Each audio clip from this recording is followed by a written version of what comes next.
ഈശോ മിശിഹായിക്ക് സ്തുതിയായിരിക്കട്ടെ. കാരുണ്യവഴി ശുശ്രൂഷയുടെ 34-ാം ദിവസത്തിലേക്ക് എവരെയും സ്നേഹപൂർവം സ്വാഗതം ചെയ്യുന്നു. കാരുണ്യവഴിയെക്കുറിച്ച് ഓർക്കുമ്പോഴേ ദൈവാനുഗ്രഹം ഫീൽ ചെയ്യും. അത് ഓരോ തവണയും ശാലോമിലേക്ക് റെക്കോർഡിങ്ങിന് വരുമ്പോൾ ഉള്ളൊരു ഇടവേളയുണ്ടല്ലോ, വെച്ചാൽ ഒരുങ്ങി പ്രാർത്ഥിച്ച് ഇവിടേക്ക് എത്തുമ്പോൾ അതിന് മുമ്പ് കിട്ടുന്ന ഫീഡ്ബാക്കുകളൊക്കെ ഉണ്ട്. ചില അനുഭവങ്ങൾ, ചിലയിടത്തൊക്കെ ധ്യാനിപ്പിക്കാൻ പോകുമ്പോൾ, ക്ലാസ് എടുക്കാൻ പോകുമ്പോൾ കിട്ടുന്ന ചില അനുഭവങ്ങൾ, നിങ്ങൾ പറയുന്ന ചില വിലയിരുത്തലുകൾ, അതിലൊക്കെ ദൈവാനുഗ്രഹം അനുഭവിക്കാൻ പറ്റും. ഒത്തിരി ഉണ്ട് അങ്ങനത്തെ ഇൻസ്റ്റൻസസ്.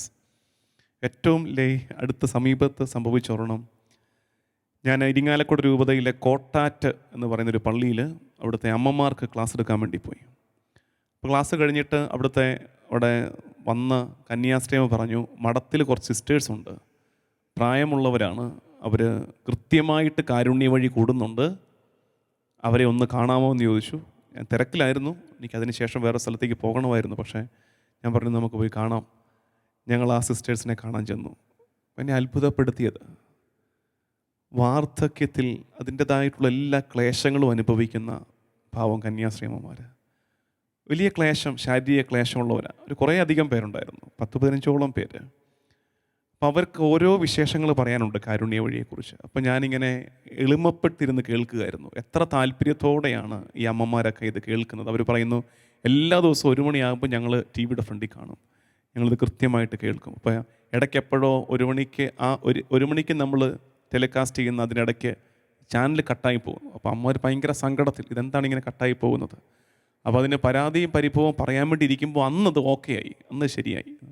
അപ്പോൾ ഈ അമ്മമാരിങ്ങനെ ഓരോ എപ്പിസോഡിനെ കുറിച്ചുമൊക്കെ പറഞ്ഞു കേട്ടപ്പോൾ അപ്പോൾ ഞാൻ ഈശോയ്ക്ക് നന്ദി പറയുകയായിരുന്നു. കർത്താവേ, എവിടൊക്കെ ആളുകൾ ഇത് കേൾക്കുന്നു, ആരൊക്കെ ഇതിനോട് ചേർന്ന് യാത്ര ചെയ്യുന്നു, ഒരുപാട് പേർക്ക് ഇതിൻ്റെ അനുഗ്രഹം കിട്ടുന്നു. അപ്പോൾ അതിന് ശാലോമിനെയും എളിവനായ എന്നെയും ഒക്കെ ഉപകരണമാക്കുന്ന ദൈവത്തിന് നന്ദി പറയുകയായിരുന്നു. അതുകൊണ്ട് നമുക്ക് ഒരുമിച്ച് ഈ കൂട്ടായ്മ പ്രാർത്ഥിക്കട്ടെ. കാരുണ്യ വഴി ശുശ്രൂഷയിൽ പങ്കെടുക്കുന്ന ഈ കൂട്ടായ്മ ഒരു ആത്മീയ കൂട്ടായ്മയാണ്. ശരിക്കും ഈ മാധ്യമ സംസ്കാരത്തിനൊക്കെ നമുക്ക് നന്ദി പറയണം. നമ്മളെപ്പോഴും മാധ്യമങ്ങളെ കുറ്റം പറയാറുള്ളത്. ശരിക്കും ഈ മാധ്യമ സംസ്കാരം കൊണ്ട് നമുക്ക് എത്ര ഉപകാരം ഉണ്ടായി. സുവിശേഷം എത്രയധികമായിട്ട് പ്രഘോഷിക്കപ്പെടുന്നു. ലോകത്തിൻ്റെ പല ഭാഗത്തിരുന്ന് ഒരൊറ്റ ചരടിൽ കോർത്തെടുത്തതുപോലെ നമ്മളിങ്ങനെ ബന്ധിക്കപ്പെട്ട് കർത്താവിൻ്റെ പീഠാനുഭവ ധ്യാനത്തിലൂടെ കടന്നു പോയിക്കൊണ്ടിരിക്കുകയല്ലേ. ഈശോയ്ക്ക് നന്ദി പറയാം. ഇനിയും സുവിശേഷം പ്രഘോഷിക്കപ്പെടണം. ഇനിയും ശക്തിയോടെ സുവിശേഷം എല്ലാവരിലേക്കും എത്തണം. സുവിശേഷം എത്താത്തവരിലേക്ക് പ്രഘോഷണമായും സുവിശേഷം എത്തിയവരിലേക്ക് പ്രബോധനമായും സുവിശേഷം എത്തിക്കൊണ്ടിരിക്കണം. എത്താത്തവരിലേക്ക് പ്രഘോഷണമായി സുവിശേഷം എത്തണം. ഓൾറെഡി സുവിശേഷം എത്തിയവരിലേക്ക് പ്രബോധനമായി, പഠിപ്പീരായി, സ്ഥിരീകരണമായി വീണ്ടും സുവിശേഷം എത്തിക്കൊണ്ടിരിക്കണം. അതിനുവേണ്ടി പ്രാർത്ഥിക്കണം. അതിനുവേണ്ടി നിങ്ങളും വേണ്ട പിന്തുണയൊക്കെ കൊടുക്കണം. സുവിശേഷ പ്രഘോഷണത്തിന് പിന്തുണ കൊടുക്കണം കേട്ടോ. അതിനകത്തൊരു മടിയും വിചാരിക്കരുത്. കർത്താവിൻ്റെ സുവിശേഷം എല്ലായിടത്തും, നമ്മളെക്കൊണ്ട് ഇപ്പം എല്ലായിടത്തും പോയി സുവിശേഷം പറയാൻ പറ്റണമെന്നില്ല. അപ്പോൾ സുവിശേഷ പ്രഘോഷണത്തിന് ഇറങ്ങിത്തിരിച്ചിരിക്കുന്നവർക്ക് നമ്മുടെ പിന്തുണ അറിയിക്കണം. ഞങ്ങളുണ്ട് കൂടെ. അത് ഏതൊക്കെ രീതിയിൽ. ഈശോയെക്കുറിച്ച് ഞാൻ ഒരിക്കൽ പറഞ്ഞു, ഈശോയെക്കുറിച്ച് പറയുന്നുണ്ട്, അവനെ സാമ്പത്തികമായി പിന്തുണച്ച സ്ത്രീകളുണ്ട്. ആവശ്യമുണ്ട്. നമുക്ക് ഈ കാര്യങ്ങൾക്കൊക്കെ, ശുശ്രൂഷയ്ക്കൊക്കെ അതിൻ്റേതായിട്ടുള്ള ചിലവുകളൊക്കെ ഇല്ലേ. അപ്പോൾ പിന്തുണ അറിയിച്ച് സുവിശേഷത്തെ നമ്മൾ എല്ലായിടത്തേക്കും എത്തിക്കണം. വാർഫ്രണ്ടിൽ, യുദ്ധമുഖത്ത് നിൽക്കുന്നവർക്ക് പിന്നണിയിൽ നിൽക്കുന്നവരുടെ സപ്പോർട്ട് ആവശ്യമാണ്. അങ്ങനെ മനസ്സിലാക്കണമെന്ന് ഓർമ്മിപ്പിക്കുന്നു. നമുക്ക് വരാം, ഇന്നത്തെ ചിന്തയിലേക്ക് വരാം. യോഹന്നാൻ്റെ സുവിശേഷം 19-ാം അധ്യായം 31 മുതലുള്ള വാക്യങ്ങൾ. ബൈബിൾ എടുക്കണേ. യോഹന്നാൻ്റെ സുവിശേഷം 19-ാം അധ്യായം 31 മുതലുള്ള വാക്യങ്ങൾ. ഈശോയുടെ പാർശ്വം പിളക്കപ്പെടുന്ന ആ ഭാഗമാണ്. ഈശോയുടെ പാർശ്വം പിളർക്കപ്പെടുന്നു. അത് സാബത്തിനുള്ള ഒരുക്കത്തിൻ്റെ ദിവസമായിരുന്നു. ആ സാബത്ത് ഒരു വലിയ ദിവസമായിരുന്നു. സാബത്തിൽ ശരീരങ്ങൾ കുരിശിൽ കിടക്കാതിരിക്കാൻ വേണ്ടി അവരുടെ കാലുകൾ തകർക്കാനും അവരെ നീക്കം ചെയ്യാനും യഹൂദർ പീലാത്തോസിനോട് ആവശ്യപ്പെടും. അപ്പോൾ യഹൂദരുടെ ആവശ്യം, കുരിശിൽ തറച്ചിരിക്കുന്ന 3 എണ്ണത്തിൻ്റെയും കാല് തകർത്ത്, കാല് തല്ലി ഓടിച്ച് അവിടുന്ന് ഒഴിവാക്കുക എന്നതായിരുന്നു യഹൂദരുടെ ആവശ്യം. അപ്പോൾ അതിനാൽ പടയാളികൾ വന്ന് അവനോടുകൂടെ ക്രൂശിക്കപ്പെട്ടിരുന്ന 2 പേരുടെയും കാലുകൾ തകർത്തു. അപ്പോൾ ഒരു പടയാളിക്ക് ആവേശമായി, ഇവരെന്തോ സാഡിസ്റ്റുകളാണെന്ന് തോന്നുന്നത്. കാരണം അതിൽ ഇവർക്ക് ശീലമായി പോയി ഇങ്ങനത്തെ കലാപരിപാടികളൊക്കെ. ഒരു ഘട്ടം കഴിഞ്ഞാൽ പിന്നെ തിന്മ ഒരു ആഘോഷമായിട്ട് മാറും. ആദ്യമേ ഉള്ള ഒരു അറപ്പൊക്കെ, ആദ്യമേ ഉള്ളൊരു അറപ്പും അറവലും ഒക്കെ, പിന്നെ ഇതങ്ങ് എൻജോയ് ചെയ്യാൻ തുടങ്ങും. അതാണ് പാപത്തിൻ്റെ ഒരു അപകടം. പാപത്തിൻ്റെ ചില പാപങ്ങൾ ആദ്യം ചെയ്തപ്പോൾ നമ്മളൊന്ന് വിറച്ച് പരിഭ്രമിച്ച് എന്നൊക്കെ പറഞ്ഞ് ഞെരുങ്ങി ഒക്കെ അല്ലേ പാപം ചെയ്തേ. ഇപ്പം എന്നെ എളുപ്പമാണ്, ഇപ്പം നമ്മളതങ്ങ് ഈസി ആയിട്ടങ്ങ് ചെയ്യുക. അതാണ് ഇപ്പം നമുക്ക് സാധാരണഗതിയിൽ തോന്നുന്നു ഇവർക്ക് എങ്ങനെ ഇത്ര ക്രൂരരാകാൻ പറ്റുന്നത്. അപ്പോൾ ഞാൻ മുമ്പ് പറഞ്ഞില്ലേ, അവരന്നല്ല ക്രൂരരായത്, അവർക്കിത് ശീലമായി പോയി. അപ്പോൾ അത് അവരങ്ങ് എൻജോയ് ചെയ്യുകയാണ്, മുമ്പേ ചെയ്ത്. അപ്പോൾ കാല് തകർത്തു. അപ്പോൾ ഈ കാല് തകർത്തവൻ 2 എണ്ണം തകർത്തിട്ട് 3-ാമത്തെ ആളുടെ നടുക്ക് കിടക്കുന്നവൻ്റെ അടുത്തേക്ക് വന്നപ്പോഴാണ് അവന് തോന്നിയത്, അവർ ഈശോയെ സമീപിച്ചപ്പോൾ അവൻ മരിച്ചു കഴിഞ്ഞു എന്ന് കാണുകയാൽ അവൻ്റെ കാലുകൾ തകർത്തില്ല. അതായത് ഈശോ പണ്ടേ മരിച്ചു കഴിഞ്ഞു, നേരത്തെ മരിച്ചു കഴിഞ്ഞു എന്നവർക്ക് തോന്നി. അപ്പം നിങ്ങൾ ആ ഒരു എന്താ പറയുക, ഒരു സിനിമയെ കാണുന്ന പോലെ രംഗം തോന്നണേ. കാല് തകർക്കാൻ വന്നു, മരിച്ചു, ഇനി ഇവൻ്റെ കാലിനെ തകർക്കാനാ എന്ന് പറഞ്ഞ് തിരിഞ്ഞു കഴിഞ്ഞപ്പോഴാണ് ഇനി എങ്ങാനും മരിച്ചില്ലേ.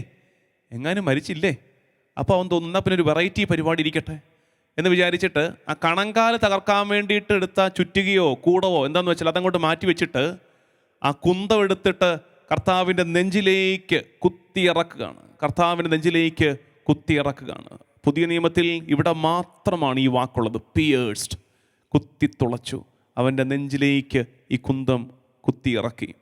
അവിടെ നിന്ന് അപ്പം നമ്മൾ വായിക്കുന്നു, എന്നാൽ പടയാളികൾ ഒരുവൻ അവൻ്റെ പാർശ്വത്തിൽ കുന്തം കൊണ്ട് കുത്തി, ഉടനെ അതിൽ നിന്ന് രക്തവും വെള്ളവും പുറപ്പെട്ടു.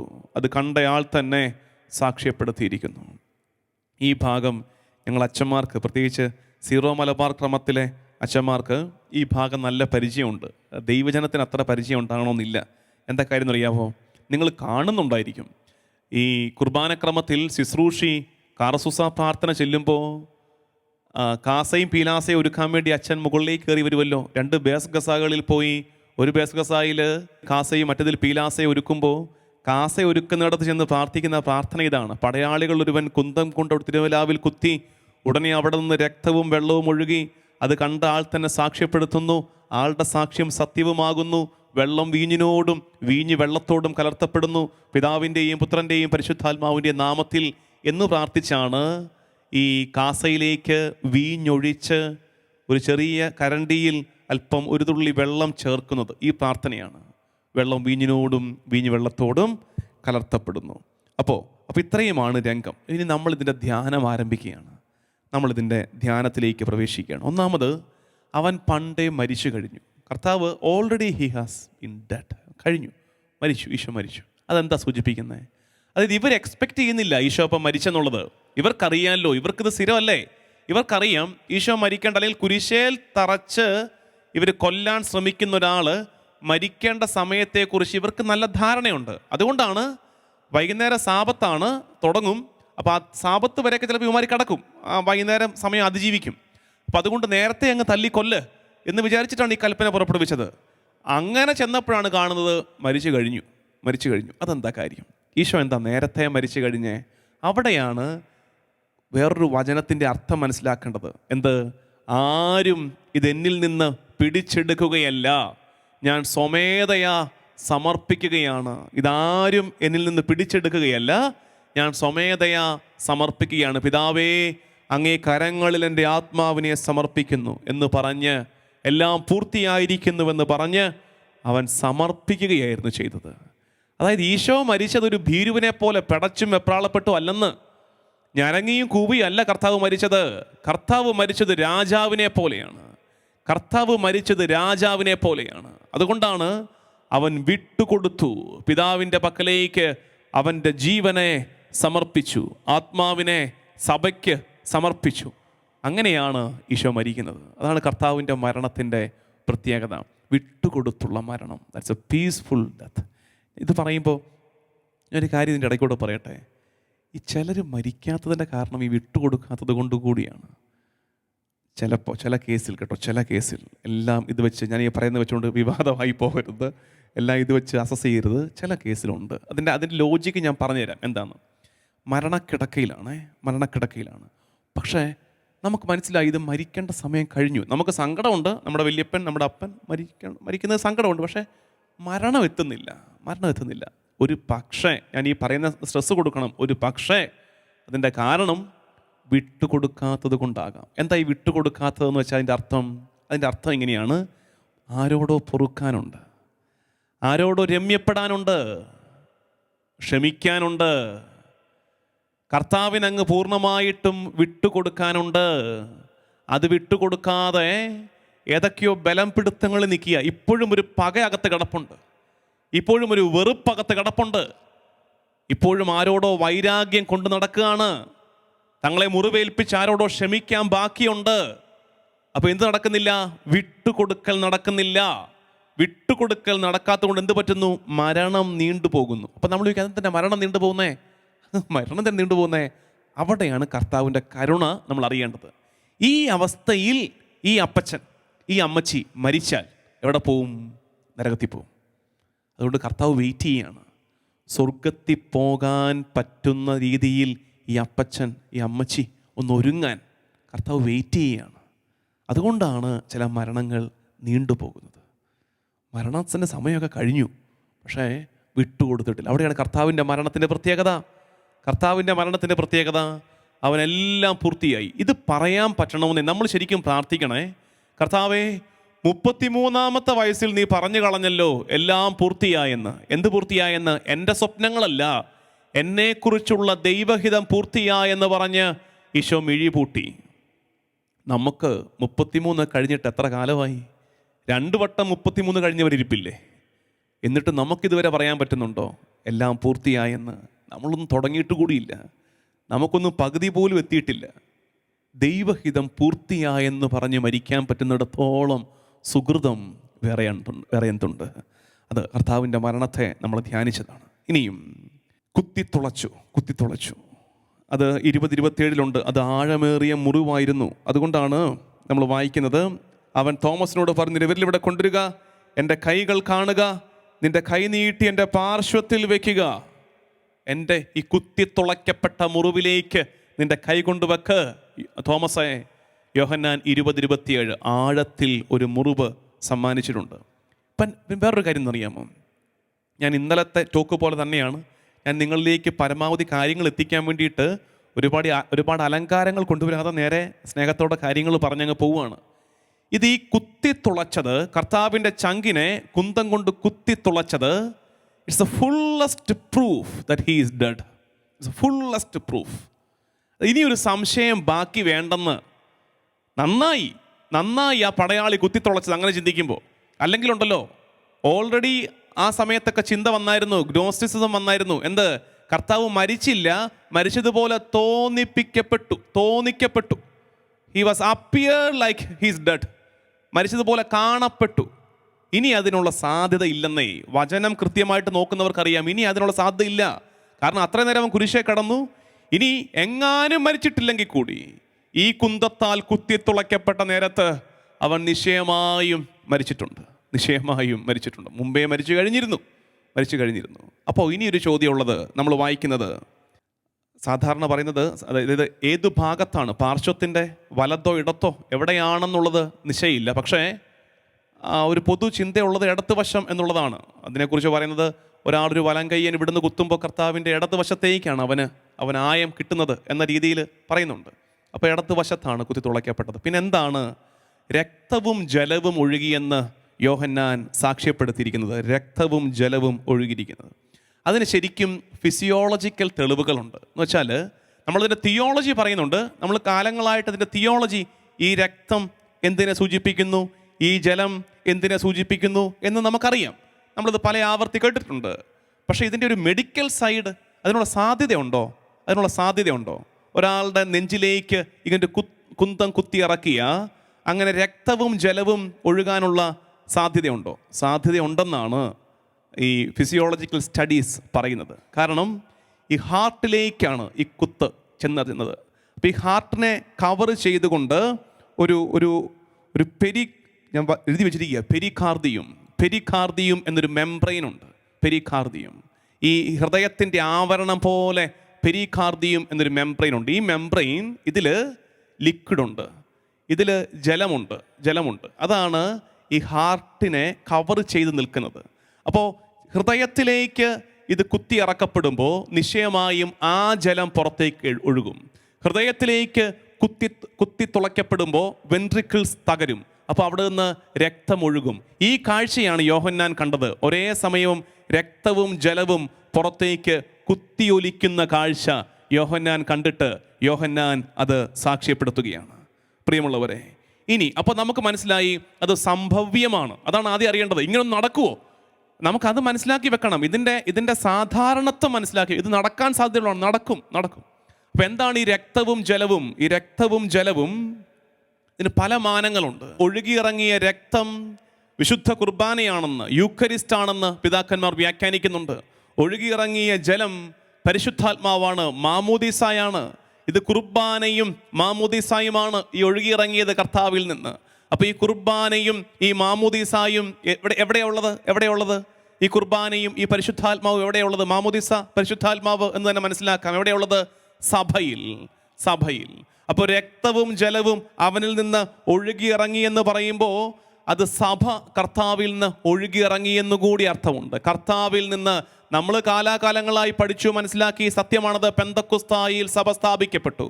പെന്തക്കുസ്തായിൽ പരിശുദ്ധാത്മാഭിഷേകത്താൽ സഭ സ്ഥാപിക്കപ്പെട്ടു. പക്ഷെ കാൽവരിയുടെ നെറുകയിൽ അവൻ്റെ നെഞ്ചിൽ നിന്ന് സഭ ഒഴുകിയിറങ്ങിക്കഴിഞ്ഞിരുന്നു. അവൻ അവസാനിച്ചുവെന്ന് തോന്നിയിടത്ത് നിന്ന് സഭ ആരംഭിക്കുകയായിരുന്നു. സഭ ഒഴുകിയിറങ്ങുകയായിരുന്നു. ഈ രക്തവും ഈ ജലവും. ഇനി ഈ ജലം എന്തിൻ്റെ സൂചനയാണ്? ഇത് വിശുദ്ധീകരണത്തിൻ്റെ സൂചനയാണ്. ജലം കഴുകാൻ ഉപയോഗിക്കും. അപ്പം ജലം കൊണ്ട് പാപക്കറ കഴുകി വെടിപ്പാക്കുന്നു, വിശുദ്ധീകരിക്കുന്നു. രക്തം കൊണ്ട് നീതീകരിക്കുന്നു. അപ്പോൾ രണ്ട് വാക്ക്, സാങ്ക്ടിഫിക്കേഷൻ ആൻഡ് ജസ്റ്റിഫിക്കേഷൻ, രണ്ടും നടക്കുകയാണ്. രണ്ടും ഈ തിരുവിലാവിൽ നിന്ന് ഒഴുകിയിറങ്ങുന്ന ജലത്താലും രക്തത്താലും സംഭവിക്കുകയാണ്. അവൻ്റെ അസ്ഥികളിൽ ഒന്നുപോലും തകർക്കപ്പെട്ടില്ല. അത് ശരിക്കും പ്രവചനങ്ങളുടെ പൂർത്തീകരണമായിരുന്നു. അവൻ്റെ കണങ്കാല് തകർക്കാൻ പാടില്ല. അത് പണ്ടേ പറഞ്ഞു വെച്ചിരുന്നതാണ്. ബൈബിൾ എടുക്കാം നമുക്ക്. സങ്കീർത്തനം 34:20. 34-ാം സങ്കീർത്തനം 20-ാം വാക്യം. 34:20. അവൻ്റെ അസ്ഥികളെ കർത്താവ് കാത്തു സൂക്ഷിക്കുന്നു, അവയിൽ ഒന്നുപോലും തകർക്കപ്പെടുകയില്ല. യോഹന്നാന്റെ സുവിശേഷം അനുസരിച്ച് നേരത്തെ പറഞ്ഞു കഴിഞ്ഞതാണ്, പെസഹാ ദിവസമാണ് കർത്താവിൻ്റെ കുരിശുമരണം നടക്കുന്നത്. അപ്പോൾ ജെറുസലേം ദേവാലയത്തിൽ കുഞ്ഞാട് കൊല്ലപ്പെടുമ്പോൾ യഥാർത്ഥ ബലികുഞ്ഞാട്, പാപപരിഹാരത്തിൻ്റെ യഥാർത്ഥ ബലികുഞ്ഞാട് കാൽവരിയുടെ നെറുകയിൽ അറക്കപ്പെടുകയാണ്. അപ്പോൾ യഥാർത്ഥ പെസഹാ കുഞ്ഞാടിൻ്റെ അസ്ഥി തകർക്കപ്പെടാൻ പാടില്ല. അതെവിടെയുണ്ട്? പുറപ്പാട് പുസ്തകം എടുക്കാം. പുറപ്പാട് പുസ്തകം 12-ാം അധ്യായം 46-ാം വാക്യം. പുറപ്പാട് പുസ്തകം 12:46. അവിടെ ഒരു തലക്കെട്ട് നമ്മൾ വായിക്കും. പുറപ്പാട് 12:46 പെസഹ ആചരിക്കേണ്ട വിധം. 43-ാം വാക്യത്തിന് മുമ്പുള്ള തലക്കെട്ടാണ് പെസഹ ആചരിക്കേണ്ട വിധം. അവിടെ 46-ാം വാക്യത്തിൽ വായിക്കുന്നു, പാകം ചെയ്ത വീട്ടിൽ വെച്ച് തന്നെ പെസഹ ഭക്ഷിക്കണം, മാംസത്തിൽ നിന്ന് അല്പം പോലും പുറത്തു കൊണ്ടുപോകരുത്. അടുത്ത വാക്യം, ആടിൻ്റെ അസ്ഥിയൊന്നും ഒടിക്കുകയും അരുത്. പെസഹ കുഞ്ഞാടിൻ്റെ അസ്ഥിയൊന്നും ഒടിക്കരുത്. കൃത്യം നടന്നില്ലേ? ഇവിടെ പെസഹ കുഞ്ഞാടിൻ്റെ അസ്ഥി തകർക്കപ്പെട്ടില്ല. അവൻ്റെ നെഞ്ച് തുളയ്ക്കപ്പെട്ടു, അസ്ഥി തകർക്കപ്പെട്ടില്ല. ഇനിയും പ്രിയമുള്ളവരെ, ഇത് മറ്റു ചില ചിന്തകൾ കൂടെ ഇതിനോട് ചേർന്ന് വരുന്നുണ്ട്. 1 യോഹന്നാൻ 5:6. 1 യോഹന്നാൻ 5:6 ബൈബിളിൽ എടുക്കാം. 1 യോഹന്നാൻ 5-ാം അധ്യായം 6-ാം വാക്യം. ജലത്താലും രക്തത്താലും വന്നവൻ ഇവനാണ് യേശു ക്രിസ്തു. ജലത്താൽ മാത്രമല്ല, ജലത്താലും രക്തത്താലുമാണ് അവൻ വന്നത്. ആത്മാവാണ് സാക്ഷ്യം നൽകുന്നത്, ആത്മാവ് സത്യമാണ്. ജലത്താലും രക്തത്താലും വന്നവൻ കർത്താവ്, പരിശുദ്ധാത്മാവ് കൊണ്ട് വിശുദ്ധീകരിക്കുന്നവൻ, അവൻ്റെ വിശുദ്ധ കുർബാന കൊണ്ട് ഊട്ടുന്നവൻ കർത്താവ്. ഇനിയും കോരിന്തോസുകാർക്കുള്ള 1-ാം ലേഖനത്തിൻ്റെ 10-ാം അധ്യായം 4-ാം വാക്യം. 1 കോരിന്തോസ് 10:4. അവിടെ നമ്മൾ വായിക്കുന്ന ഒരു കാര്യം എന്നറിയാമോ? എല്ലാവരും ഒരേ ആത്മീയ പാനീയം കുടിച്ചു, തങ്ങളെ അനുഗമിച്ച ആത്മീയ ശിലയിൽ നിന്നാണ് അവർ പാനം ചെയ്തത്. ആ ശില മിശിഹായാണ്. അതായത് തങ്ങളെ അനുഗമിച്ച, തങ്ങളുടെ കൂടെ ഉണ്ടായിരുന്ന ആത്മീയ ശിലയിൽ നിന്ന് എല്ലാവരും പാനം ചെയ്തു. ആ ശില മിശിഹായാണ്. ശിലയെന്ന് പറയുന്നതുകൊണ്ട് ചിലപ്പോൾ നമുക്ക് പെട്ടെന്ന് കിട്ടത്തില്ല. എന്താ ഈ ശില? പാറ. ഇനി ചിന്തിച്ച് എന്തെങ്കിലും കണക്ഷൻ കിട്ടുമെന്ന് നോക്കിയേ. തങ്ങളെ അനുഗമിച്ച ആത്മീയമായൊരു പാറയിൽ നിന്ന് എല്ലാവരും കുടിച്ചു. ആ പാറ മിശിഹായാണ്. അവർ കുടിച്ച പാറ മിശിഹായാണ്. എങ്ങോട്ടെങ്കിലും ചിന്ത പോകുന്നുണ്ടോ? ചിന്ത പോകണം. സംഖ്യയുടെ പുസ്തകം എടുക്കാം. സംഖ്യയുടെ പുസ്തകം 20-ാം അധ്യായം 11-ാം വാക്യം. സംഖ്യ 20:11. അവിടെ നമ്മൾ വായിക്കുന്നത്, മോശ കൈ ഉയർത്തി പാറയിൽ 2 പ്രാവശ്യം വടികൊണ്ടടിച്ചു, ധാരാളം ജലം പ്രവഹിച്ചു, മനുഷ്യരും മൃഗങ്ങളും അതിൽ നിന്ന് കുടിച്ചു. അന്നൊരു ശില പൊട്ടി. ഏതാണ് ആ ശില? അത് മോശ അടിച്ചു തുറന്ന ശില, മോശ അടിച്ചു തുറന്ന പാറ. ആ പാറയിൽ നിന്നുള്ള വെള്ളമൊഴുകി മനുഷ്യരും മൃഗങ്ങളും ആ പാറയിൽ നിന്ന് കുടിച്ചു. ഇതാ യഥാർത്ഥ പാറ വന്നിരിക്കുന്നു. ആ പാറ കാൽവരിയുടെ നെറുകയിൽ തകർക്കപ്പെടുന്നു. ആ പാറയിൽ നിന്ന് മനുഷ്യനും മൃഗങ്ങളും കുടിക്കുന്നു. ആ പാറയിൽ നിന്ന് അന്ന് ജലം മാത്രമാണ് ഒഴുകിയതെങ്കിൽ ഇന്ന് ആ പാറയിൽ നിന്ന്, യഥാർത്ഥ ആത്മീയ പാറയിൽ നിന്ന് രക്തവും ജലവും ഒഴുകുന്നു. അത് മനുഷ്യകുലത്തെ വിശുദ്ധീകരിക്കുന്നു, നീതീകരിക്കുന്നു. ഇനിയുമുണ്ട്. കാനായിലെ കല്യാണ വീട്ടിൽ നമ്മൾ പറയുന്നു, അവിടെ വായിക്കുന്ന ഒരു കാര്യമുണ്ട്. അവിടെ 6 കൽഭരണികൾ ഉണ്ടായിരുന്നു. 6 കൽഭരണികളിൽ വെള്ളം നിറച്ചു. എനിക്ക് വളരെ പ്രിയപ്പെട്ടൊരു വ്യാഖ്യാനമാണിത്. എന്നെ കേട്ടിട്ടുള്ളവർ നിശ്ചയമായും, എന്നെ മുമ്പ് കേട്ടിട്ടുള്ളവർ ഇത് കേട്ടിട്ടുണ്ട്. 6 കൽഭരണികളിൽ വെള്ളം നിറച്ചു. എന്തിനുള്ള കൽഭരണിയായിരുന്നു? നമുക്കറിയാം, ബൈബിളിൽ പൂർണ്ണതയുടെ സംഖ്യ 7 ആണ്. പൂർണ്ണതയുടെ സംഖ്യ 7 ആണ്. യോഹന്നാൻ സുവിശേഷകൻ വളരെ ബോധപൂർവം എഴുതി വെച്ചിരിക്കുന്നു, ഇവിടെ കൽഭരണി 6. അപ്പം എന്തിനു സൂചിപ്പിക്കുന്നു? അപൂർണതയെ സൂചിപ്പിക്കുന്നു. എന്താണ് അപൂർണം? തൊട്ട് മുമ്പ് ഒരു വിശേഷണം കിടപ്പുണ്ട്. യഹൂദരുടെ ശുദ്ധീകരണ കർമ്മത്തിനുള്ള വെള്ളം നിറയ്ക്കുന്ന 6 കൽഭരണികൾ അവിടെ ഉണ്ടായിരുന്നു. അപ്പോൾ എന്ത് അപൂർണമാണെന്ന് യോഹന്നാൻ ഇതിനിടയ്ക്കൂടെ തെളിയിക്കുന്നു. യഹൂദരുടെ ശുദ്ധീകരണ കർമ്മം അപൂർണമാണ്. കാരണം എന്താ? 6 ആണ് കൽഭരണിയുടെ എണ്ണം. ശുദ്ധീകരണ കർമ്മം പൂർണ്ണമാകണമെങ്കിൽ എന്തു തികയണം? 7-ാമത്തെ കൽഭരണി വരണം. 7-ാമത്തെ കൽഭരണി എന്താണ്? 7-ാമത്തെ കൽഭരണിയാണ് കർത്താവ് തമ്പുരാൻ. ഈ പടയാളിയോട് നന്ദി പറയണം. കാൽവരിയുടെ നെറുകയിൽ അവൻ നമുക്ക് വേണ്ടി കുത്തി തുറന്ന് ഉടച്ചു തന്നത് 7-ാമത്തെ കൽഭരണിയാണ്. യഥാർത്ഥ ശുദ്ധീകരണത്തിന് വേണ്ട 7-ാമത്തെ കൽഭരണി. ആ 7-ാം കൽഭരണിയിൽ നിന്ന് ഒഴുകിയിറങ്ങിയ പരിശുദ്ധ ചോരയും പരിശുദ്ധ ജലവുമാണ് യഥാർത്ഥ ശുദ്ധീകരണത്തിനുള്ള മാർഗങ്ങൾ എന്നോർക്കണേ. മരിച്ചിട്ടും അവസാനിക്കാത്ത കരുണയാണ്, മരിച്ചിട്ടും അവസാനിക്കാത്ത കരുണയാണ് അവൻ്റെ നെഞ്ചിൽ നിന്നൊഴുകിയിറങ്ങുന്ന രക്തവും ജലവും. മരിച്ചിട്ടും അവസാനിക്കാത്ത കരുണ. എല്ലാവരും ഓർത്തു, മരണത്തോടെ നിലയ്ക്കും ഇല്ല, മരണത്തിന് ശേഷവും ഒലിച്ചിറങ്ങുന്ന കരുണ. ആ രംഗം കാണണേ. അതുകൊണ്ടല്ലേ കരുണയുടെ ഈശോയുടെ രൂപമായിട്ട് നമ്മൾ കാണുന്നെന്താ? ഈ നെഞ്ചു തുറന്നൊഴുകിയിറങ്ങുന്ന ജലവും രക്തവും. പ്രിയമുള്ള ദൈവജനമേ, ഇന്ന് ആരാധനയ്ക്ക് വേണ്ടി മുട്ടുകുത്തുമ്പോൾ പ്രാർത്ഥിക്കണം. നമ്മളെ തന്നെ കർത്താവിൻ്റെ കുരിശിൻ്റെ ചുവട്ടിലേക്ക് വെക്കണം. കർത്താവിൻ്റെ കുരിശിൻ ചുവട്ടിൽ നിൽക്കുമ്പോൾ ഒഴുകിയിറങ്ങുന്ന ഈ ജലത്താലും രക്തത്താലും വിശുദ്ധീകരിക്കപ്പെട്ട് നീതീകരിക്കപ്പെടുവാൻ ആഗ്രഹിച്ചുകൊണ്ട് ഇന്നത്തെ ആരാധനയിൽ ഹൃദയം സമർപ്പിച്ച് നമുക്ക് പങ്കെടുക്കാം. പ്രിയമുള്ളവരെ, ഇത് അനുഗ്രഹത്തിൻ്റെ ആരാധനയാക്കി ഇന്നത്തെ ആരാധന പ്രത്യേകം മാറ്റണേ. നമ്മുടെ ജീവിതത്തിലെ പൂർവ്വകാലത്തിൻ്റെ സഹനങ്ങളെ, സങ്കടങ്ങളെ, മുറിവുകളെ ഇന്ന് ആരാധനയിൽ സമർപ്പിക്കണം. ഇന്നതുകൊണ്ട് ഹോംവർക്ക് ഇത്രയേ ഉള്ളൂ. ഇന്നത്തെ ആരാധനയിൽ ഓർക്കുമ്പോൾ കണ്ണു നിറയുന്ന എല്ലാ ദുരനുഭവങ്ങളെയും മുറിവുകളെയും ഇന്ന് ആരാധനയിൽ സമർപ്പിക്കണം. ഒരൊറ്റ പ്രാർത്ഥന: കർത്താവേ, നിൻ്റെ നെഞ്ചിൽ നിന്ന് ഒഴുകിയിറങ്ങുന്ന ജലത്താലും രക്തത്താലും എൻ്റെ പൂർവ്വകാലത്തിൻ്റെ സങ്കടങ്ങളെ, മുറിവുകളെ നീ കഴുകി വിശുദ്ധീകരിച്ച് നിൻ്റെതാക്കി ചേർത്ത് പിടിക്കണേ എന്ന് പ്രാർത്ഥിച്ച് ആരാധനയിൽ പങ്കെടുക്കാം. ആമേൻ. ഇന്നത്തെ പ്രവൃത്തി: ഓർക്കുമ്പോൾ കണ്ണു നിറയുന്ന എല്ലാ ദുരനുഭവങ്ങളെയും മുറിവുകളെയും ആരാധനയിൽ സമർപ്പിച്ച് ഈശോയുടെ തിരുരക്തം കൊണ്ട് കഴുകപ്പെടാൻ പ്രാർത്ഥിക്കുക.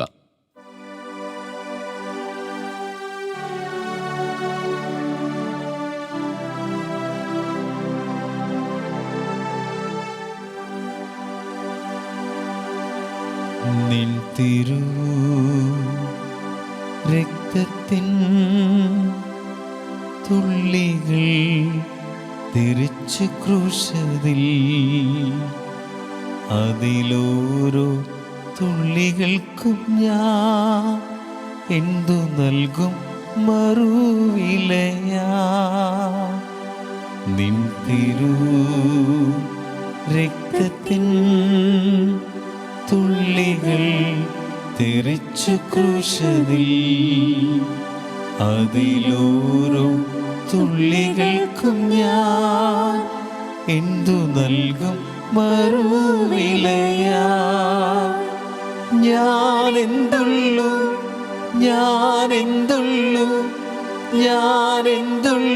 യേശുപരാ, ഇത്രയേറെ എന്നെ സ്നേഹിപ്പാൻ ഞാനെന്തുള്ളു യേശുപരാ, ഞാനെന്തുള്ളു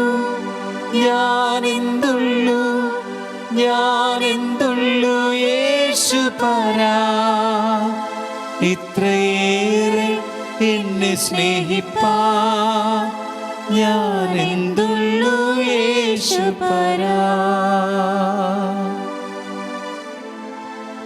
ഈശോയെ, നെഞ്ചിൽ നിന്നും ഒഴുകിയിറങ്ങിയ, തിരുവിലാവിൽ നിന്നൊഴുകിയിറങ്ങിയ ജലം കൊണ്ട് ഞങ്ങളെ വിശുദ്ധീകരിച്ച്, രക്തം കൊണ്ട് നീതീകരിച്ച് വീണ്ടെടുത്തവനെ, നിനക്ക് ആരാധന. എൻ്റെ കർത്താവേ, നിന്റെ മരണം ഉറപ്പാക്കാൻ, നിന്റെ കണങ്കാലുകൾ തകർക്കാൻ അവർ നിശ്ചയിച്ചു. നീ പണ്ടേ മരിച്ചു കഴിഞ്ഞിരുന്നു എന്ന് തോന്നിയതിനാൽ നിന്റെ തിരുവിലാവിൽ അവർ കുന്തം ആഴ്ത്തിയിറക്കി. കർത്താവെ, നീ പണ്ടേ മരിച്ചു കഴിഞ്ഞു എന്ന ചിന്ത തന്നെ ഞങ്ങളുടെ പ്രാർത്ഥനയാണ്.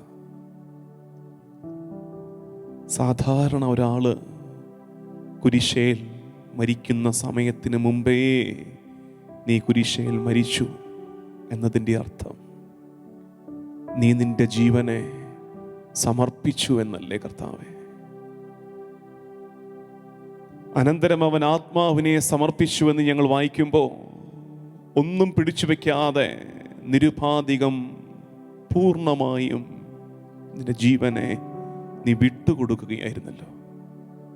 ആരും അതെന്നിൽ നിന്ന് കവർന്നെടുക്കുകയല്ല, ഞാൻ വിട്ടുതരികയാണെന്ന് വചനം കർത്താവേ ഞങ്ങൾ മനസ്സിലാക്കുന്നു. ഈശോയെ, നിന്റെ തിരുവിലാവിൽ അവർ കുന്തം കൊണ്ട് കുത്തിയത് നിന്റെ മരണം സ്ഥിരീകരിക്കാൻ, മരണം ഉറപ്പിക്കാൻ. നല്ലതായി കർത്താവേ, അത് നിന്റെ മരണം ഉറപ്പിച്ചാലല്ലേ മൂന്നാം നാളിലെ നിന്റെ ഉത്ഥാനം ഒരു കെട്ടുകഥയല്ലെന്ന് ഉറപ്പാവുകയുള്ളൂ. മണിക്കൂറുകൾ പാടുപീടകൾക്ക് വിട്ടുകൊടുത്ത് മൂന്നാണിയിൽ കുരിശേൽ തറച്ചു തൂക്കിയിട്ട് മരണത്തിന് ശേഷവും ആ ഉടലിന്റെ നേർക്ക് കുന്തം കുത്തിയിറക്കി രക്തവും ജലവും ഒഴുകിയിറങ്ങിയവന്റെ ഉടലാണ് മൂന്നാം നാൾ തിരുവുത്ഥാനം ചെയ്തതെന്നത് എന്തു വലിയ പ്രത്യാശയ കർത്താവെ തരുന്നത്. പ്രതീക്ഷയുടെ ഇറ്റും, പ്രതീക്ഷയുടെ അവസാനത്തെ ഇറ്റ്, ജീവന്റെ സൂചനയായ രക്തം, ആ രക്തത്തുള്ളിയുടെ അവസാനത്തെ ഇറ്റും കാൽവരിയിൽ ഒഴുകിയിറങ്ങി. ഒരാളിൽ നിന്ന് രക്തം ഒഴുകിയിറങ്ങിയ ശേഷമല്ലേ ജലം ഒഴുകിയിറങ്ങും. ശരീരത്തിലെ രക്തം മുഴുവൻ നീ ഞങ്ങൾക്ക് വേണ്ടി ഒഴുക്കിയിറക്കിയല്ലോ കർത്താവേ. ഈശോയെ, നിന്റെ അവസാനമില്ലാത്ത കരുണയുടെ സൂചനയായിരുന്നല്ലോ കർത്താവേ. മരിച്ചിട്ടും അവസാനിക്കാത്ത കരുണയുടെ സൂചന ഈശോ. മരണം കൊണ്ടും അവസാനിക്കാത്ത സാന്നിധ്യത്തിൻ്റെ സൂചന. എന്നും എല്ലാ കാലവും ഞാൻ നിങ്ങളുടെ കൂടെ ഉണ്ടായിരിക്കുമെന്ന് പറഞ്ഞത് വെറും വാക്കെല്ലാം തെളിയിച്ച് മരണത്തിൻ്റെ ശേഷവും കരുണ കുരിശിൽ നിന്ന് ഒഴുകിയിറങ്ങി. എൻ്റെ കർത്താവേ, നിന്റെ വലിയ കരുണയോർത്ത് ഞങ്ങൾ നന്ദി പറഞ്ഞ് നിന്നെ ആരാധിക്കുന്നു. ദൈവജനമേ, ഇന്ന് ഈ ആരാധനയിൽ മനസ്സിൽ കാണേണ്ട ഒരു കാഴ്ച, നമ്മൾ ധ്യാനിച്ചതുപോലെ യഥാർത്ഥ ശുദ്ധീകരണത്തിൻ്റെ കൽഭരണി ഉടയുകയാണ്. യഥാർത്ഥ പ്യൂരിഫിക്കേഷൻ്റെ, വിശുദ്ധീകരണത്തിനുള്ള കൽഭരണി, ഏഴാം കൽഭരണി കുരിശേൽ ഉടയുകയാണ്. രക്ഷ ആഗ്രഹിക്കുന്നവർ, വിശുദ്ധീകരണം ആഗ്രഹിക്കുന്നവരൊക്കെ തങ്ങളെ തന്നെ കുരിശിന്റെ ചുവട്ടിലേക്ക് ചേർത്ത് നിർത്തണം. അനുഗ്രഹത്തിന്റെ ഒരു മഴ പെയ്തിറങ്ങുന്നുണ്ട്. ഒരു മേഘം പിളർന്നിട്ടുണ്ട്. ഒരു മേഘവിസ്ഫോടനം സംഭവിച്ചിട്ടുണ്ട്. ഏഴാം കൽഭരണി ഉടഞ്ഞിട്ടുണ്ട്. ഇനി അനുഗ്രഹത്തിൻ്റെ മഴപ്പെയ്ത്താണ്, വിശുദ്ധീകരണത്തിൻ്റെ മഴപ്പെയ്ത്താണ്. ആ മഴപ്പെയ്ത്തിൻ്റെ ചുവട്ടിലേക്ക് ചെന്നു നിൽക്കണം. എൻ്റെ ജനമേ, നമ്മുടെ കുടുംബത്തെ സമർപ്പിക്കാം. ദൈവജനമേ, നമ്മുടെ മക്കളെ സമർപ്പിക്കാം. വിവിധങ്ങളായ നമ്മുടെ പ്രാർത്ഥനാ നിയോഗങ്ങളെ ഒക്കെ ഇങ്ങനെ കൈക്കുമ്പിളിൽ ചേർത്ത് പിടിച്ച് കർത്താവിൻ്റെ കുരിശിൻ്റെ ചുവട്ടിലേക്ക് നമുക്ക് നിൽക്കാം. പെയ്തിറങ്ങുന്നുണ്ട് ഒരു അനുഗ്രഹ മഴ. രക്തവും ജലവും പെയ്തിറങ്ങുകയാണ്. ജലം കൊണ്ട് അവൻ നമ്മളെ വിശുദ്ധീകരിക്കുന്നു, രക്തം കൊണ്ട് അവൻ നമ്മളെ നീതീകരിക്കുന്നു. കഴുകിക്കുളിപ്പിച്ച് പുത്തനുടുപ്പിടിക്കുന്നൊരമ്മയുടെ ഭാവമാണ് ഈശോയ്ക്ക്. ചങ്കിലെ ജലം കൊണ്ട്, നെഞ്ചിലെ ഉറവ കൊണ്ട് അവൻ നമ്മളെ കഴുകി വെടുപ്പാക്കി. രക്തം കൊണ്ട്, അവൻ്റെ ജീവന്റെ അടയാളമായ രക്തം കൊണ്ട് ജീവൻ തന്ന് വീണ്ടെടുത്തു എന്നതിൻ്റെ അർത്ഥം ഞങ്ങൾ അറിയുന്നു. ഈശോയെ, രക്തം ജീവന്റെ സൂചനയാണ്. നീ ജീവൻ തന്ന് വീണ്ടെടുത്തത് രക്തം മുഴുവൻ ഒഴുക്കിയിറക്കി ഞങ്ങളെ പൊതിഞ്ഞു, നീ ഞങ്ങളെ നീതീകരിച്ചു. നീ പിതാവിൻ്റെ മുമ്പിൽ ഞങ്ങളെ ജസ്റ്റിഫൈ ചെയ്തു. അതിനുള്ള യോഗ്യതയൊന്നുമില്ലാതിരുന്നിട്ടും, പാപമേറെ ഉള്ളിലുണ്ടായിരുന്നിട്ടും ആ പാപത്തെ നീ കഴുകി, നീ ഞങ്ങൾ രക്തം കൊണ്ട് പൊതിഞ്ഞു. എൻ്റെ കർത്താവേ, നിനക്ക് ആരാധന. ദൈവജനമേ, ഇങ്ങനെ ഒരു കാഴ്ച മനസ്സിൽ കാണണേ. ആപതുള്ളവരൊക്കെ ഈ നേരത്ത് മുട്ടിന്മേൽ നിൽക്കട്ടെ. മുട്ടിന്മേൽ നിൽക്കുന്നത് കർത്താവിൻ്റെ കുരിശിൻ്റെ ചുവട്ടിലാണെന്ന് വിഷ്വലൈസ് ചെയ്യട്ടെ.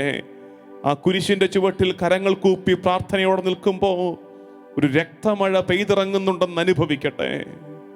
കർത്താവിൻ്റെ കരുണയുടെ മഴ പെയ്തിറങ്ങുന്നുണ്ട് നമ്മുടെ സങ്കടങ്ങളുടെ മേൽ, നമ്മുടെ കണ്ണീരിൻ്റെ മേൽ, നിരവധിയായ നിരാശപ്പെടുന്ന അനുഭവങ്ങളുടെ മേൽ കർത്താവിൻ്റെ കരുണ പെയ്തിറങ്ങുന്ന നേരമാണിത്. എല്ലാ നിയോഗങ്ങളെയും സമർപ്പിച്ച് കർത്താവിൻ്റെ കരുണയ്ക്കായി തിരുമുമ്പാകെ പ്രാർത്ഥിക്കാം.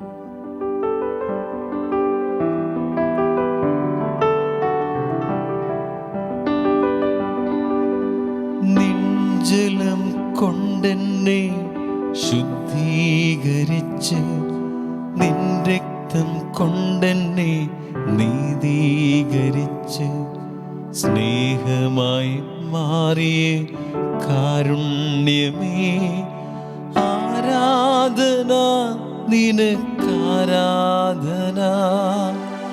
നിൻ ജലം കൊണ്ടെന്നെ ശുദ്ധീകരിച്ച്, നിൻ രക്തം കൊണ്ടെന്നെ നീതീകരിച്ച്, സ്നേഹമായി മാറിയ കാരുണ്യമേ, ആരാധന നിനക്കാരാധന. മുട്ടിന്മേൽ നിന്ന് ഇരുകരങ്ങളും ഉയർത്തി ദൈവജനം ചേർന്ന് പ്രാർത്ഥിക്കട്ടെ. കർത്താവേ, നിന്റെ ജലം കൊണ്ട് എന്നെ ശുദ്ധീകരിച്ച്, രക്തം കൊണ്ട് എന്നെ നീതീകരിച്ച്, സ്നേഹമായി മാറിയ കാരുണ്യമേ, നിനക്കാരാധന. നിൻ ജലം കൊണ്ടെന്നെ ശുദ്ധീകരിച്ച്, നിൻ രക്തം കൊണ്ടെന്നെ നീതീകരിച്ച്, സ്നേഹമായി മാറിയ കാരുണ്യമേ, ആരാധന നിനക്കാരാധന. നിൻ ജലം കൊണ്ടെന്നെ ശുദ്ധീകരിച്ച്, നിൻ രക്തം കൊണ്ടെന്നെ നീതീകരിച്ച്, സ്നേഹമായി മാറിയ കാരുണ്യമേ, ആരാധന നിനക്കാരാധന.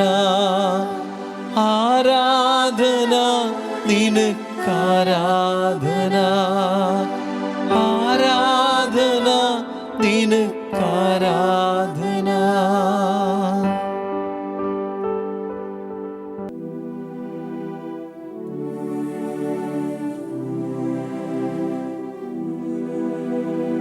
സ്വർഗസ്ഥനായ ഞങ്ങളുടെ പിതാവേ, അങ്ങയുടെ നാമം പൂജിതമാകണമേ.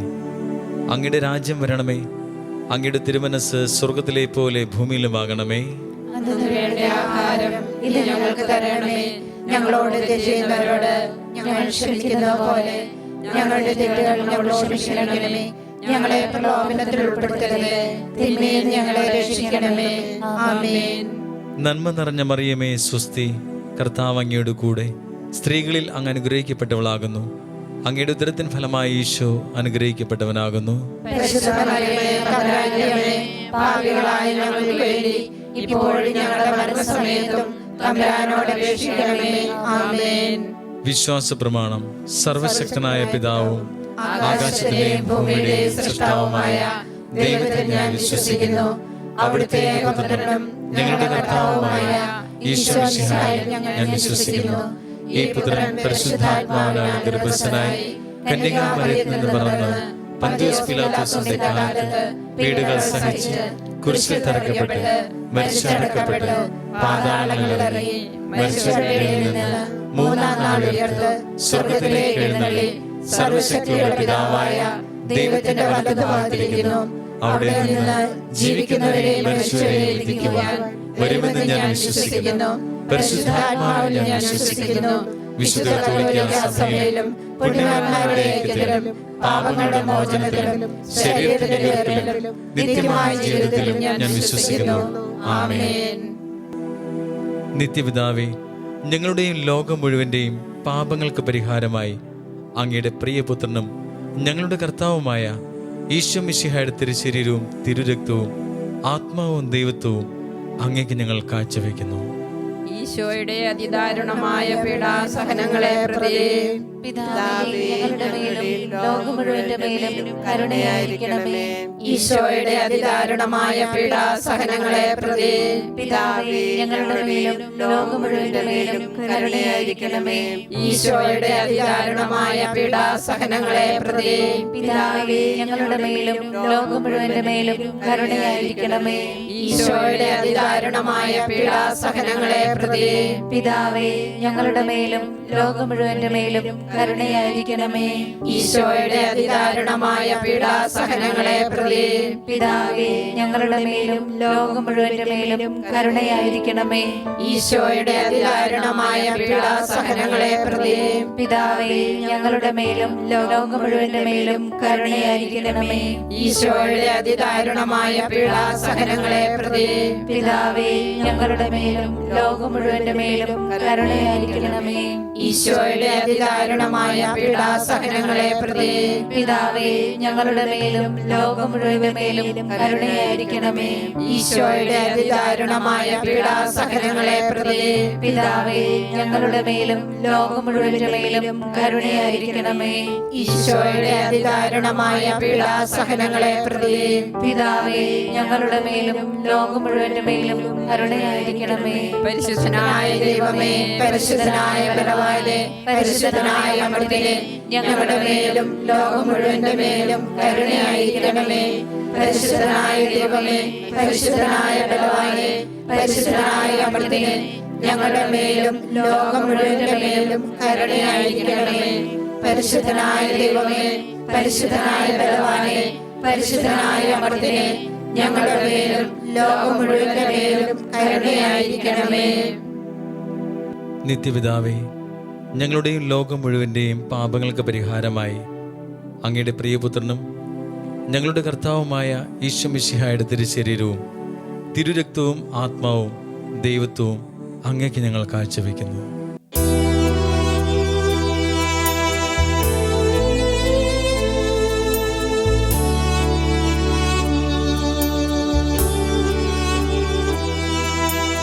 ഈശോയുടെ അതിദാരുണമാ പീഡാ സഹനങ്ങളെ ഓർത്തെന്നും പിതാവേ, ഞങ്ങളുടെ മേൽ ലോകം മുഴുവന്റെ മേൽ കരുണയുണ്ടാകേണമേ.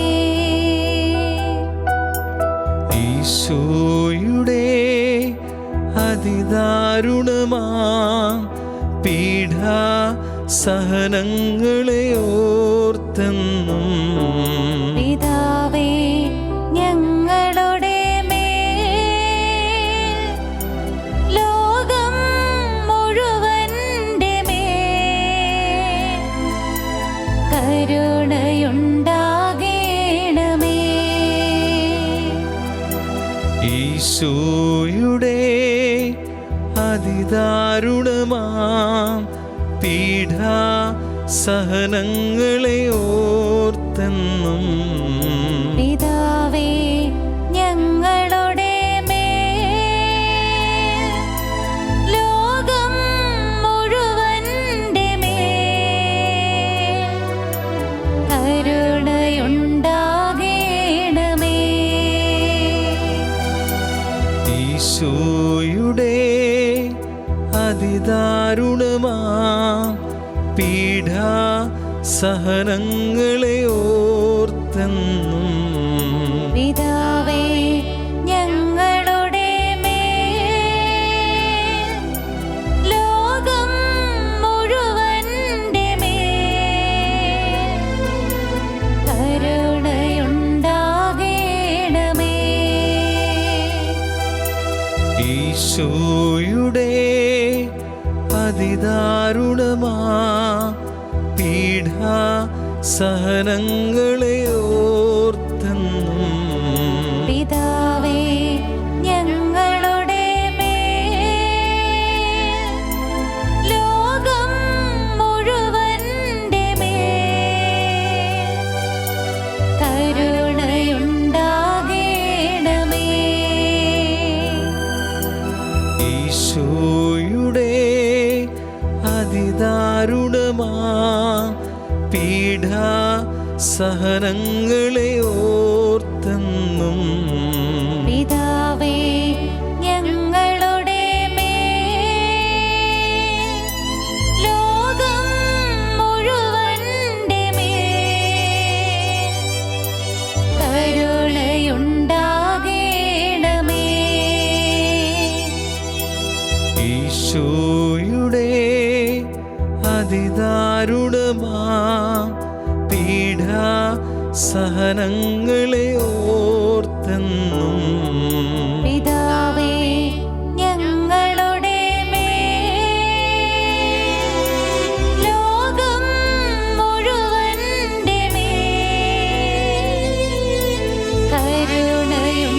കരുണയുണ്ടാകേണമേ. ഈശോയുടെ അതിദാരുണമാം പീഡാ സഹനങ്ങളെ ഓർത്തെന്നും പിതാവേ ഞങ്ങളുടെ മേൽ, ലോകം മുഴുവന്റെ മേൽ കരുണയുണ്ടാകേണമേ. ഈശോയുടെ അതിദാരുണമാം പീഡാ സഹനങ്ങളെ ഓർത്തെന്നും പിതാവേ ഞങ്ങളുടെ മേൽ, ലോകം മുഴുവന്റെ മേൽ കരുണയുണ്ടാകേണമേ. ഈശോയുടെ അതിദാരുണമാം പീഡാ സഹനങ്ങളെ ഓർത്തെന്നും പിതാവേ ഞങ്ങളുടെ മേൽ, ലോകം മുഴുവന്റെ മേൽ കരുണയുണ്ടാകേണമേ. പരിശുദ്ധനായ ദൈവമേ, പരിശുദ്ധനായ ബലവാനെ, പരിശുദ്ധനായ അമർത്യനെ, ഞങ്ങളുടെ മേലും ലോകം മുഴുവന്റെ മേലും കരുണയായിരിക്കണമേ. പരിശുദ്ധനായ ദൈവമേ, പരിശുദ്ധനായ ബലവാനെ, പരിശുദ്ധനായ അമർത്യനെ, ഞങ്ങളുടെ മേലും ലോകം മുഴുവന്റെ മേലും കരുണയായിരിക്കണമേ. പരിശുദ്ധനായ ദൈവമേ, പരിശുദ്ധനായ ബലവാനെ, പരിശുദ്ധനായ അമർത്യനെ, ഞങ്ങളുടെ മേലും ലോകം മുഴുവന്റെ മേലും കരുണയായിരിക്കണമേ.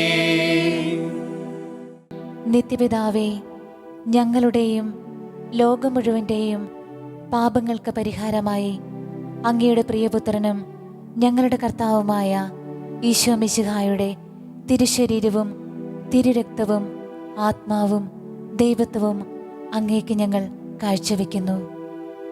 ഈശോയുടെ അതിദാരുണമായ പീഡാസഹനങ്ങളെ പ്രതി പിതാവേ, ഞങ്ങളുടെ മേലും ലോകം മുഴുവന്റെ മേലും കരുണയായിരിക്കണമേ. ഈശോയുടെ അതിദാരുണമായ പീഡാസഹനങ്ങളെ പ്രതി പിതാവേ, ഞങ്ങളുടെ മേലും ലോകം മുഴുവന്റെ മേലും കരുണയായിരിക്കണമേ. ഈശോയുടെ അതിദാരുണമായ പീഡാസഹനങ്ങളെ പ്രതി പിതാവേ, ഞങ്ങളുടെ മേലും ലോകം മുഴുവന്റെ മേലും കരുണയായിരിക്കണമേ. ഈശോയുടെ അതിദാരുണമായ പീഡാസഹനങ്ങളെ പ്രതി പിതാവേ, ഞങ്ങളുടെ മേലും ലോകം മുഴുവന്റെ മേലും കരുണയായിരിക്കണമേ. ഈശോയുടെ അതിദാരുണമായ പീഡാസഹനങ്ങളെ പ്രതി പിതാവേ, ഞങ്ങളുടെ മേലും ലോകം മുഴുവന്റെ മേലും കരുണയായിരിക്കണമേ. ഈശോയുടെ അതിദാരുണമായ പീഡാസഹനങ്ങളെ പ്രതി പിതാവേ, ഞങ്ങളുടെ മേലും ലോകം മുഴുവന്റെ മേലും കരുണയായിരിക്കണമേ. ഈശോയുടെ അതിദാരുണമായ പീഡാസഹനങ്ങളെ പ്രതി പിതാവേ, ഞങ്ങളുടെ മേലും ലോകം മുഴുവന്റെ മേലും കരുണയായിരിക്കണമേ. ഈശോയുടെ അതിദാരുണമായ പീഡാസഹനങ്ങളെ പ്രതി പിതാവേ, ഞങ്ങളുടെ മേലും ലോകം മുഴുവന്റെ മേലും കരുണയായിരിക്കണമേ. ഈശോയുടെ അതിദാരുണമായ പീഡാസഹനങ്ങളെ പ്രതി പിതാവേ, ഞങ്ങളുടെ മേലും ലോകം മുഴുവന്റെ മേലും കരുണയായിരിക്കണമേ. ഈശോയുടെ അതിദാരുണമായ പീഡാസഹനങ്ങളെ പ്രതി പിതാവേ, ഞങ്ങളുടെ മേലും ലോകം മുഴുവന്റെ മേലും കരുണയായിരിക്കണമേ. പരിശുദ്ധനായ ദൈവമേ, പരിശുദ്ധനായ ബലവാനെ, പരിശുദ്ധനായ അമർത്തിനെ, ഞങ്ങളുടെ മേലും ലോകം മുഴുവന്റെ മേലും കരുണയായിരിക്കണമേ. പരിശുദ്ധനായ ദൈവമേ, പരിശുദ്ധനായ ബലവാനെ, പരിശുദ്ധനായ അമർത്തിനെ, ഞങ്ങളുടെ മേലും ലോകം മുഴുവന്റെ മേലും കരുണയായിരിക്കണമേ. പരിശുദ്ധനായ ദൈവമേ, പരിശുദ്ധനായ ബലവാനെ, പരിശുദ്ധനായ അമർത്തിനെ, ഞങ്ങളുടെ മേലും ലോകം മുഴുവന്റെ മേലും കരുണയായിരിക്കണമേ. നിത്യപിതാവേ, ഞങ്ങളുടെയും ലോകം മുഴുവൻ്റെയും പാപങ്ങൾക്ക് പരിഹാരമായി അങ്ങയുടെ പ്രിയപുത്രനും ഞങ്ങളുടെ കർത്താവുമായ ഈശോ മിശിഹായുടെ തിരുശരീരവും തിരുരക്തവും ആത്മാവും ദൈവത്വവും അങ്ങേക്ക് ഞങ്ങൾ കാഴ്ചവെക്കുന്നു.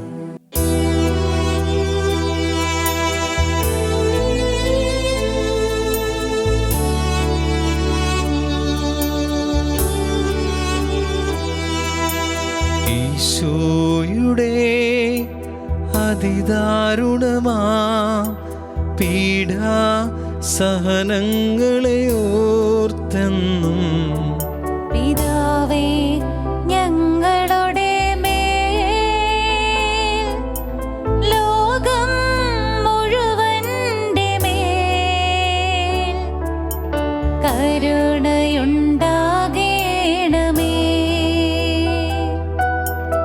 ഈശോയുടെ അതിദാരുണമാ പീഡാ സഹനങ്ങളെ ഓർത്തെന്നും പിതാവേ, ഞങ്ങളുടെ മേൽ ലോകം മുഴുവന്റെ മേൽ കരുണയുണ്ടാകേണമേ.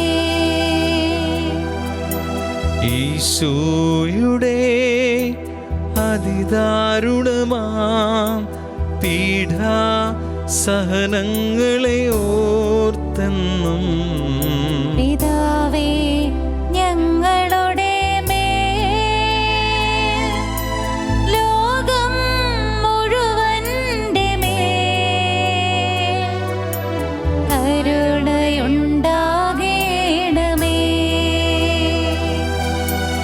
ഈശോയുടെ അതിദാരുണമാ പീഡാ സഹനങ്ങളെ ഓർത്തെന്നും പിതാവേ, ഞങ്ങളുടെ മേൽ ലോകം മുഴുവന്റെ മേൽ കരുണയുണ്ടാകേണമേ. ഈശോയുടെ അതിദാരുണമാ പീഡാ സഹനങ്ങളെ ഓർത്തെന്നും പിതാവേ ഞങ്ങളുടെ മേൽ ലോകം മുഴുവന്റെ മേൽ കരുണയുണ്ടാകേണമേ. ഈശോയുടെ അതിദാരുണമാ പീഡാ സഹനങ്ങളെ ഓർത്തെന്നും പിതാവേ ഞങ്ങളുടെ മേൽ ലോകം മുഴുവന്റെ മേൽ കരുണയുണ്ടാകേണമേ. ഈശോയുടെ അതിദാരുണമാ പീഡാ സഹനങ്ങളെ ഓർത്തെന്നും പിതാവേ ഞങ്ങളുടെ മേൽ ലോകം മുഴുവന്റെ മേൽ കരുണയുണ്ടാകേണമേ. ഈശോയുടെ അതിദാരുണമാ പീഡാ സഹനങ്ങളെ ഓർത്തെന്നും പിതാവേ ഞങ്ങളുടെ മേൽ ലോകം മുഴുവന്റെ മേൽ കരുണയുണ്ടാകേണമേ. ഈശോയുടെ അതിദാരുണമാ പീഡാ സഹനങ്ങളെ ഓർത്തെന്നും പിതാവേ ഞങ്ങളുടെ മേൽ ലോകം മുഴുവന്റെ മേൽ കരുണയുണ്ടാകേണമേ. ഈശോയുടെ അതിദാരുണമാ പീഡാ സഹനങ്ങളെ ഓർത്തെന്നും പിതാവേ ഞങ്ങളുടെ മേൽ ലോകം മുഴുവന്റെ മേൽ കരുണയുണ്ടാകേണമേ. പരിശുദ്ധനായ ദൈവമേ, പരിശുദ്ധനായ ബലവാനെ, പരിശുദ്ധനായ അമർത്യനെ, ഞങ്ങളുടെ മേലും ലോകം മുഴുവന്റെ മേലും കരുണയായിരിക്കണമേ. പരിശുദ്ധനായ ദൈവമേ, പരിശുദ്ധനായ ബലവാനെ, പരിശുദ്ധനായ അമർത്യനെ, ഞങ്ങളുടെ മേലും ലോകം മുഴുവന്റെ മേലും കരുണയായിരിക്കണമേ. പരിശുദ്ധനായ ദൈവമേ, പരിശുദ്ധനായ ബലവാനെ, പരിശുദ്ധനായ അമർത്യനെ, ഞങ്ങളുടെ മേലും ലോകം മുഴുവന്റെ മേലും കരുണയായിരിക്കണമേ. നിത്യപിതാവേ, ഞങ്ങളുടെയും ലോകം മുഴുവന്റെയും പാപങ്ങൾക്ക് പരിഹാരമായി അങ്ങയുടെ പ്രിയപുത്രനും ഞങ്ങളുടെ കർത്താവുമായ ഈശോ മിശിഹായുടെ തിരുശരീരവും തിരുരക്തവും ആത്മാവും ദൈവത്വവും അങ്ങേക്ക് ഞങ്ങൾ കാഴ്ചവെക്കുന്നു. ഈശോയുടെ അതിദാരുണമായ പീഡാസഹനങ്ങളെ പ്രതി പിതാവേ ഞങ്ങളുടെ മേലും ലോകം മുഴുവന്റെ മേലും കരുണയായിരിക്കണമേ. ഈശോയുടെ അതിദാരുണമായ പീഡാസഹനങ്ങളെ പ്രതി പിതാവേ ഞങ്ങളുടെ മേലും ലോകം മുഴുവന്റെ മേലും കരുണയായിരിക്കണമേ. ഈശോയുടെ അതിദാരുണമായ പീഡാസഹനങ്ങളെ പ്രതി പിതാവേ ഞങ്ങളുടെ മേലും ലോകം മുഴുവന്റെ മേലും കരുണയായിരിക്കണമേ. ഈശോയുടെ അതിദാരുണമായ പീഡാസഹനങ്ങളെ പ്രതി പിതാവേ ഞങ്ങളുടെ മേലും ലോകം മുഴുവന്റെ മേലും കരുണയായിരിക്കണമേ. ഈശോയുടെ അതിദാരുണമായ പീഡാസഹനങ്ങളെ പ്രതി പിതാവേ ഞങ്ങളുടെ മേലും ലോകം മുഴുവന്റെ മേലും കരുണയായിരിക്കണമേ. ഈശോയുടെ അതിദാരുണമായ പീഡാസഹനങ്ങളെ പ്രതി പിതാവേ ഞങ്ങളുടെ മേലും ലോകം മുഴുവന്റെ മേലും കരുണയായിരിക്കണമേ. ഈശോയുടെ അതിദാരുണമായ പീഡാസഹനങ്ങളെ പ്രതി പിതാവേ ഞങ്ങളുടെ മേലും ലോകം മുഴുവന്റെ മേലും കരുണയായിരിക്കണമേ. ഈശോയുടെ അതിദാരുണമായ പീഡാസഹനങ്ങളെ പ്രതി പിതാവേ, ഞങ്ങളുടെ മേലും ലോകം മുഴുവന്റെ മേലും കരുണയായിരിക്കണമേ. ഈശോയുടെ അതിദാരുണമായ പീഡാസഹനങ്ങളെ പ്രതി പിതാവേ, ഞങ്ങളുടെ മേലും ലോകം മുഴുവന്റെ മേലും കരുണയായിരിക്കണമേ. ഈശോയുടെ അതിദാരുണമായ പീഡാസഹനങ്ങളെ പ്രതി പിതാവേ, ഞങ്ങളുടെ മേലും ലോകം മുഴുവന്റെ മേലും കരുണയായിരിക്കണമേ. പരിശുദ്ധനായ ദൈവമേ, പരിശുദ്ധനായ ബലവാനെ, പരിശുദ്ധനായ അമൃതനെ, ഞങ്ങളുടെ മേലും ലോകം മുഴുവന്റെ മേലും കരുണയായിരിക്കണമേ. പരിശുദ്ധനായ ദൈവമേ, പരിശുദ്ധനായ ബലവാനെ, പരിശുദ്ധനായ അമൃതനെ, ഞങ്ങളുടെ മേലും ലോകം മുഴുവന്റെ മേലും കരുണയായിരിക്കണമേ. പരിശുദ്ധനായ ദൈവമേ, പരിശുദ്ധനായ ബലവാനെ, പരിശുദ്ധനായ അമൃതനെ, ഞങ്ങളുടെ മേലും ലോകം മുഴുവന്റെ മേലും കരുണയായിരിക്കണമേ. ഈശോയുടെ ആശീർവാദം സ്വീകരിക്കാൻ ഒരുങ്ങുമ്പോൾ ദിവ്യകാരുണ്യത്തിൽ നിന്ന് രക്തവും ജലവും കൃപാരശ്മികളായി നമ്മളിലേക്ക് എത്തുന്ന കാഴ്ച മനസ്സിൽ കണ്ട്, കർത്താവേ, സഭയുടെ മേൽ, കുടുംബങ്ങളുടെ മേൽ, വ്യക്തികളുടെ മേൽ കരുണയാകണേ എന്നുള്ള പ്രാർത്ഥനയോടെ ഈശോയുടെ ആശീർവാദം നമുക്ക് സ്വീകരിക്കാം. നിഞ്ചലം കൊണ്ടെന്നെ ശുദ്ധീകരിച്ച്, നിൻ രക്തം കൊണ്ടെന്നെ നീതീകരിച്ച്, സ്നേഹമായി മാറിയ കാരുണ്യമേ, ആരാധന നിനക്കാരാധന. നിഞ്ചലം കൊണ്ടെന്നെ ശുദ്ധീകരിച്ച്, നിൻ രക്തം കൊണ്ടെന്നെ നീതീകരിച്ച്, സ്നേഹമായി മാറിയ കാരുണ്യമേ, ആരാധന നിനക്കാരാധന. ആരാധന നിനക്കാരാധന. ആരാധന നിനക്കാരാധന. നിൻ തിരു രക്തത്തിൻ തുള്ളികൾ തിരിച്ചു ക്രൂശതിൽ,